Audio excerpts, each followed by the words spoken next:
ಹೈಕಮಾಂಡ್ಗೆ black mail ಮಾಡಿ ನಾಗೇಂದ್ರ ಮಂತ್ರಿಯಾಗಿದ್ದಾರೆ. ಸಚಿವ ನಾಗೇಂದ್ರ ವಿರುದ್ಧ ಬಿಜೆಪಿ ರಾಜ್ಯಾಧ್ಯಕ್ಷ ವಿಜೇಂದ್ರ ಆರೋಪ ಮಾಡಿದ್ದಾರೆ. ಕಾಂಗ್ರೆಸ್ ಹೈಕಮಾಂಡ್ಗೆ ಬ್ಲಾಕ್ ಮೇಲ್ ಮಾಡಿ ನಾಗೇಂದ್ರ ಮಂತ್ರಿಯಾಗಿರೋದು. ಸಚಿವ ನಾಗೇಂದ್ರ ವಿರುದ್ಧ ಬಿಜೆಪಿ ರಾಜ್ಯಾಧ್ಯಕ್ಷ ವಿಜೇಂದ್ರ ಆರೋಪ ಮಾಡಿದ್ದಾರೆ. 100 ಕೋಟಿ ಲೂಟಿ ಹೊಡೆದವರನ್ನ ಸಂಪುಟಕ್ಕೆ ಸೇರಿಸಿಕೊಂಡಿದ್ದೇನಕ್ಕೆ? ಅಂತಹ ವ್ಯಕ್ತಿಯನ್ನ ಸಂಪುಟಕ್ಕೆ ಸೇರಿಸಿಕೊಳ್ಳುವಷ್ಟು ತುರ್ತು ಏನಿತ್ತು? ಎಮರ್ಜೆನ್ಸಿ ಏನಿತ್ತು? ನಮಗಿರೋ ಮಾಹಿತಿ ಪ್ರಕಾರ ನಾಗೇಂದ್ರ ಹೈಕಮಾಂಡ್ಗೆ ಹೆದರಿಸಿದ್ದಾರೆ. ಸಂಪುಟಕ್ಕೆ ಸೇರಿಸಿಕೊಳ್ಳದೆ ಇದ್ರೆ ಮಾಧ್ಯಮಗಳ ಮುಂದೆ ಸತ್ಯ ಹೇಳೋದಾಗಿ ಬೆದರಿಕೆ ಹಾಕಿದ್ದಾರೆ.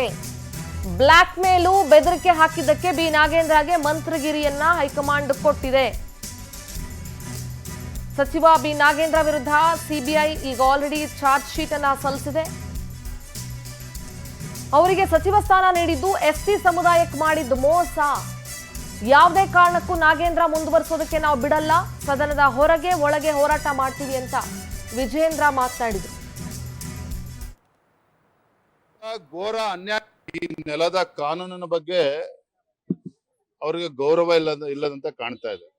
ಇದೆಲ್ಲದಕ್ಕಿಂತ ಮುಖ್ಯವಾಗಿ ಯಾವ ಮಾಜಿ ಸಚಿವನ ವಿರುದ್ಧ ಇಂಥ ಗಂಭೀರವಾಗಿರುವಂತಹ ಭ್ರಷ್ಟಾಚಾರ ಆರೋಪ ಇದ್ದಾಗ ಒಂದಲ್ಲ ಎರಡಲ್ಲ 100 ಕೋಟಿ ರೂಪಾಯಿಗಳನ್ನ ಪರಿಶಿಷ್ಟ ಪಂಗಡದ ಅಭಿವೃದ್ಧಿಗೆ ಆ ಮಕ್ಕಳಿಗೆ ಮೀಸಲಿಟ್ಟಿರ್ತಕ್ಕಂಥ ಹಣವನ್ನ ಲೂಟಿ ಹೊಡೆದಿರ್ತಕ್ಕಂಥ ವ್ಯಕ್ತಿಯನ್ನ ಮತ್ತೆ ಹೊತ್ತು ಕ್ಯಾಬಿನೆಟ್ಗೆ ಹ್ಯಾಕ್ ತೆಗೆದುಕೊಳ್ಳೋದಕ್ಕೆ ಸಾಧ್ಯ? ಮುಖ್ಯಮಂತ್ರಿಗಳಿಗೆ ಏನಂತ ಒತ್ತಡ ಇತ್ತು? ಮುಖ್ಯಮಂತ್ರಿಗಳ ಮೇಲೆ ಆಗ್ಲಿ ಎಸಿಸಿ ಮೇಲೆ ಆಗ್ಲಿ ಅಂತ ಏನು ಒತ್ತಡ ಇತ್ತು?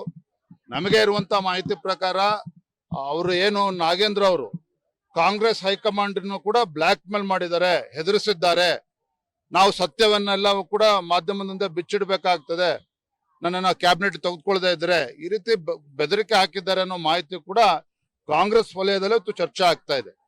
ಹಾಗಾಗಿ ಇದರ ಪರಿಣಾಮನೇ ಇಂಥ ಘೋರ ಅನ್ಯಾಯ ಮಾಡಿರ್ತಕ್ಕಂಥ ಇಂಥ ಮಹಾ ಭ್ರಷ್ಟಾಚಾರ ಮಾಡಿರುವಂತ ವ್ಯಕ್ತಿಯ ವಿರುದ್ಧ ಕೋರ್ಟ್ ನ್ಯಾಯಯುತ ಚಾರ್ಜ್ ಶೀಟ್ ಸಲ್ಲಿಸಿದ್ರು ಕೂಡ ತನಿಖೆ ಆಗಿ ಅಂತ ವ್ಯಕ್ತಿನ ಇಷ್ಟು ಆತುರವಾಗಿ ಕ್ಲೀನ್ ಚಿಟ್ ಸಿಗಕ್ಕೂ ಮುಂಚೆನೆ ಅವರನ್ನ ಕ್ಯಾಬಿನೆಟ್ ತೆಗೆದುಕೊಂಡಿದ್ದಾರೆ ಅಂತ ಹೇಳಿದ್ರೆ ಇವತ್ತು ಆ ಸಮುದಾಯಕ್ಕೆ ಮಾಡಿರ್ತಕ್ಕಂಥ ಅಪಚಾರ ಕಾಂಗ್ರೆಸ್ ಸರ್ಕಾರದವರು.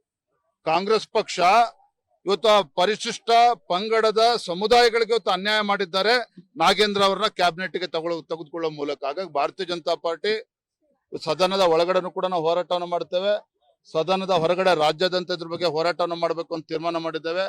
ಯಾವುದೇ ಕಾರಣಕ್ಕೂ ಪರಿಶಿಷ್ಟ ಪಂಗಡದಕ್ಕೆ ಅವರ ಅನ್ನವನ್ನ ಕಸ್ಕೊಂಡಿರ್ತಕ್ಕಂಥ ನಾಗೇಂದ್ರ ಅವರನ್ನ ಕ್ಯಾಬಿನೆಟ್ ನಲ್ಲಿ ಮುಂದುವರಿಸಬಾರದು. ಇದನ್ನ ನಾವು ಮತ್ತೆ ಆಗ್ರಹವನ್ನು ಪಡಿಸ್ತಾ ಇದ್ದೇವೆ. ಅದ್ರ ವಿರುದ್ಧ ನಾವು ಹೋರಾಟವನ್ನು ಕೂಡ ಮಾಡ್ತೇವೆ. ಈ ನೆಲದ ಕಾನೂನು